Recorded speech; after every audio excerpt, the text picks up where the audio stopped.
Hello everyone, मैं दीपक sir DLC education अड्डा में आप सभी का स्वागत करता हूं। डिस्कस करने वाला हूं कंपैरिजन मेथड से लीनियर इक्वेशन का एक और सॉल्यूशन।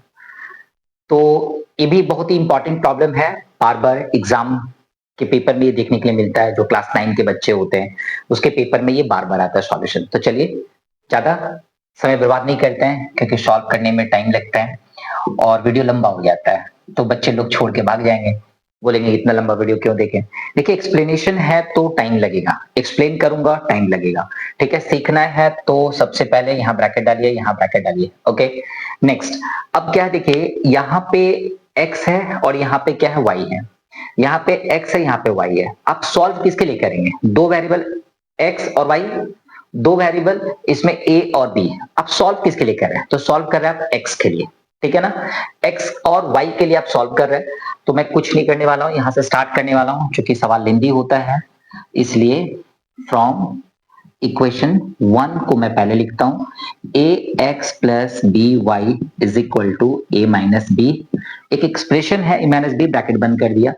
x का वैल्यू निकालना है, इसलिए इस a माइनस बी को साथ में रखा हूं, प्लस बी वाई को उठा के साइड में ले गया हूं, तो साइड चेंज किया हूं तो माइनस बी वाई हो गया। नेक्स्ट x इधर पे रखना है, तो a माइनस बी माइनस में बी वाई और होल डिवाइडेड बाय क्या है, ये a है, तो x का वैल्यू आ गया ना। x का वैल्यू आपका आ चुका है, ठीक है। तो आप इसको क्या लिखते हैं? आप इसको लिख दीजिए इक्वेशन 3। वैसे ही यदि मैं बोलूं कि फ्रॉम इक्वेशन 2, ठीक है ना, फ्रॉम इक्वेशन 2 यदि सॉल्व करना है तो क्या है, B X minus A Y is equal to A plus B. Okay, क्या करने वाले हैं, बी एक्स को रखने वाले हैं a प्लस बी ब्रैकेट के अंदर है, ए वाई को उठा के लेके जाएंगे तो माइनस ए वाई है तो प्लस ए वाई हो जाएगा। ओके, x यहाँ पे रखेंगे, b डिवाइड में चल जाएगा, a प्लस बी ब्रैकेट के अंदर और ए वाई डिवाइडेड बाय क्या हो गया, ओनली b। तो ये आपका क्या होगा, ये आपका हो गया इक्वेशन 4। तो टारगेट क्या था, इक्वेशन 1 से x का वैल्यू निकालना, इक्वेशन 2 से भी x का वैल्यू निकालना। अब टारगेट क्या है, अब टारगेट है कंपैरिजन करना। तो ये भी x का वैल्यू है, ये भी x का वैल्यू है, तो चलिए लिखते हैं a माइनस बी ब्रैकेट बंद और माइनस में बी वाई फिर ब्रैकेट बंद divided by a is equal to, यहाँ पे क्या लिखते हैं, a प्लस बी, ओके, और प्लस में A Y, okay, divided by b। यहाँ पे यदि आप ध्यान से देखेंगे तो केवल y एक वेरिएबल दिख रहा है, x नहीं दिख रहा है ना। तो मैंने क्या कर लिया, यहाँ पे कंपेयरिंग कर लिया। क्या कर लिया, comparing equation 3 and 4।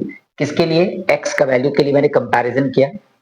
Cross multiply करनी होगी सर, यहाँ पे क्या करनी होगी, क्रॉस मल्टीप्लाई। चलिए b के साथ मल्टीप्लाई करना स्टार्ट करते हैं, तो एक एक करके सारे टर्म में मल्टीप्लाई करना होगा। तो ये हो गया ए बी माइनस में बी स्क्वायर माइनस में बी स्क्वायर वाई, इधर साइड में चेंज करेंगे, इसका भी क्या करना होगा, ए स्क्वायर प्लस में ए बी प्लस में ए स्क्वायर वाई, ठीक है ना। अब क्या करना है, अब आपके पास में यहाँ y है, यहाँ y है, तो आप यहाँ से y का वैल्यू निकाल सकते हैं। चलो देखते हैं क्या होता है। तो माइनस में बी स्क्वायर वाई रहने देते हैं और उधर से प्लस में जो ए स्क्वायर वाई है उसको उठा के एलएचएस में ले आते हैं, तो ए स्क्वायर वाई आ गया। A square plus A B already पहले से इधर पे था, इधर से उठ के ये ए बी गया तो माइनस में ए बी हो गया। आई माइनस में बी स्क्वायर उठ के गया तो प्लस में बी स्क्वायर हो गया, डन ना। ये उठ के गया तो माइनस में बी, ये उठ के गया तो प्लस में बी स्क्वायर। अब इन दोनों में से आपको y ले लेना है कॉमन, तो बच जाएगा माइनस बी स्क्वायर माइनस में ए स्क्वायर, डन। और इधर पे देखेंगे तो ये कट जाएगा, तो आपके पास बचा कितना, ए स्क्वायर प्लस बी स्क्वायर, ये बचा हुआ आपके पास में। अभी y इधर ही रहने देंगे, तो ये मल्टीप्लाई में है क्योंकि आपने y कॉमन लिया, तो मल्टीप्लाई में ये डिवाइड में चल जाएगा। तो a square plus B square और डिवाइड में आ गया माइनस में बी स्क्वायर माइनस में ए स्क्वायर। करने वाला हूं क्या, नीचे जो आप देख रहे हैं उसमें से माइनस में कॉमन लेने वाला हूं। क्या लेने वाला हूं, माइनस में कॉमन लेने वाला हूं। तो चलिए क्या होगा, माइनस में कॉमन लेने से ऊपर में ए स्क्वायर प्लस में बी स्क्वायर और -1 जैसे ही कॉमन लूंगा मैं, ठीक है ना, तो ये हो जाएगा प्लस में बी स्क्वायर, ये हो जाएगा प्लस में ए स्क्वायर। तो ऊपर नीचे तो सेम हो गया, तो ये कट गया, यानी कि -1 हमारा आंसर आया y का वैल्यू, ठीक है ना। तो ये सवाल था, मैंने -1 ले आया। अब आपको कहीं भी पुट कर दीजिए, जहां पे इजी लगे। तो चलिए यहाँ पे पुट कर लेते हैं x का वैल्यू, पुटिंग द वैल्यू करके, है ना, putting the value of putting the value of what, y in equation 3 कर रहा हूं। तो चलिए 3 में कर रहा हूं तो यहीं पे देख ले रहा हूं, a minus B minus B, और क्या है सर वहां पे माइनस है, तो -1 divided by a, done. So a minus B plus B divided by a। Again क्या हो गया सर, ये कट गया, और b भी ऊपर में डिवाइड में ना, नीचे ऊपर, तो यहाँ पे +1 आ गया।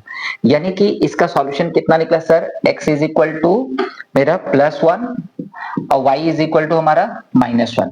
यदि आपको चेक करना है एग्जाम में, क्योंकि एग्जाम में आंसर नहीं रहेगा, यदि आपको चेक करना है कि आपका आंसर सही है या गलत, किसी भी इक्वेशन में पुट कर दीजिए ना, यहाँ 1 रखेंगे तो कितना आएगा +a, यहाँ पे -1 रखेंगे तो कितना आएगा -b, मतलब a minus B is equal to a minus B. एक इक्वेशन में पुट कर लीजिएगा एग्जाम में और वेरीफाई कर लीजिएगा। तो ये देखने में सम्स थोड़ा डिफिकल्ट लग रहा था, लेकिन ना अब धीरे धीरे प्रॉपर स्टेप्स को आगे बढ़ाएंगे तो सॉल्यूशन हो जाएगा इजी, ठीक है ना। तो यदि ये डिस्कशन अच्छा लगा, प्लीज लाइक एंड शेयर कर दीजिए, चैनल पर नए हैं सब्सक्राइब कर लीजिए। मिलते हैं नए वीडियो में, बाय बाय।